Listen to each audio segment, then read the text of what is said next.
idam te na tapaskaya na bhaktaya kadachana na cha shushrushrave vacham na cha mam yobhyasuyati.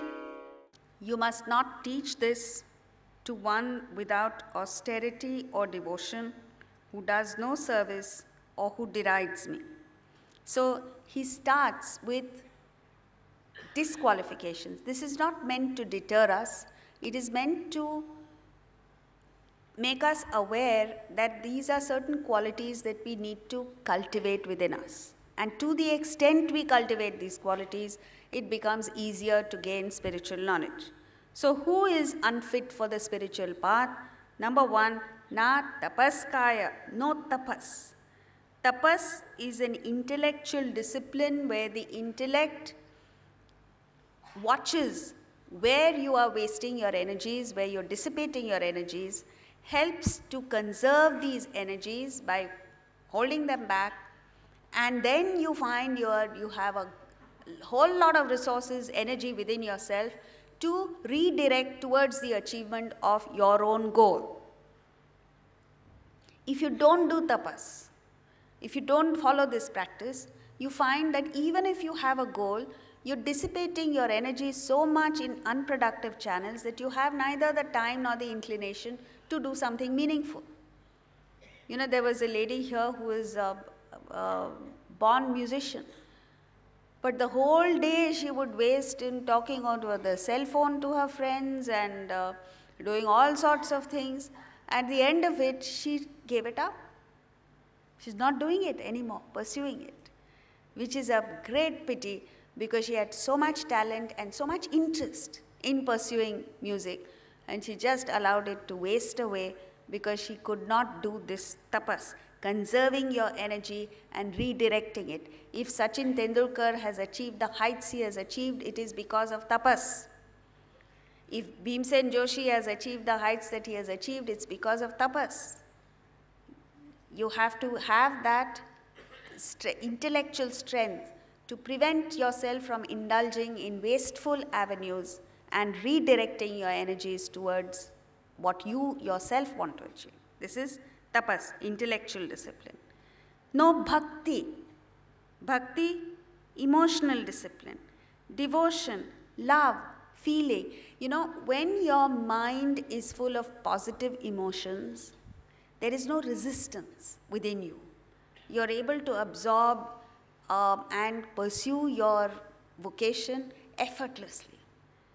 You allow one negative emotion to get into your system and see what it wreaks havoc in your system.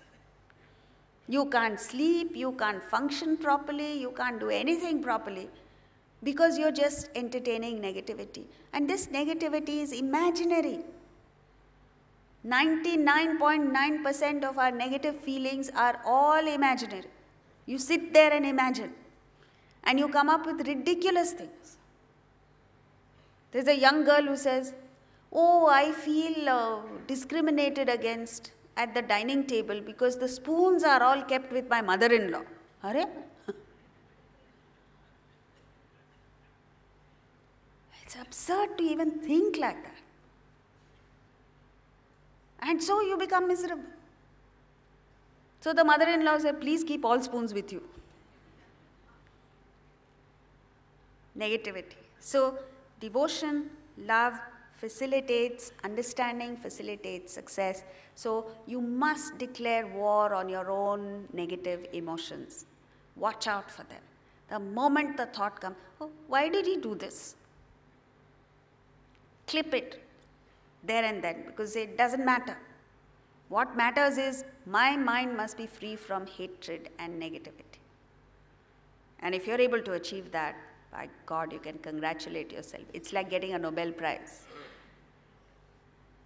Third is no shushrusha, physical discipline, no service. Service is throughout the Gita, throughout Vedanta, he emphasizes the importance of doing service. You have to do service, physical discipline.